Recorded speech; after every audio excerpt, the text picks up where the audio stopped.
जिस कौम के बनने के वक्त नारा था कि पाकिस्तान का मतलब क्या।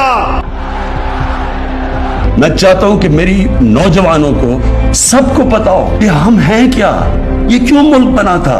हमारा मुल्क बना था इस्लाम के नाम पे, एक आइडियोलॉजी के नाम पे। हमारी बुनियाद ही रखी गई थी इस्लाम पे, और हमारे जो फाउंडिंग फादर्स थे करारदादे मकासद के अंदर उन्होंने कहा था कि हम होंगे इस्लामी फलाई रियासत जो कि मदीना की तर्ज पे चलेगी। मुझे अल्बानिया के प्राइम मिनिस्टर ने कहा, मुझे न्यूयॉर्क में मिल गया यूनिसेफ कॉन्फ्रेंस में, कहता हमने रेडियो पे सुना कि इस्लाम के नाम पे स्टेट बनी और हमने अल्बानिया में मिठाइयां बांटी।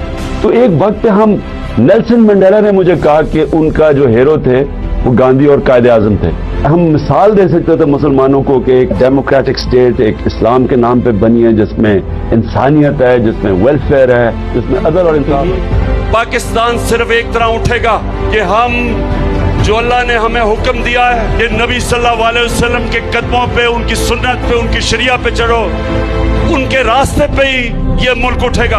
और उनका रास्ता ये था जो मदीना की रियासत नबी सल्लल्लाहु अलैहि वसल्लम ने जो उसूल तय किए थे। जब हम उन उसूलों पे चलेंगे आप देखेंगे कि दुनिया में ये मुल्क उठता कैसे है।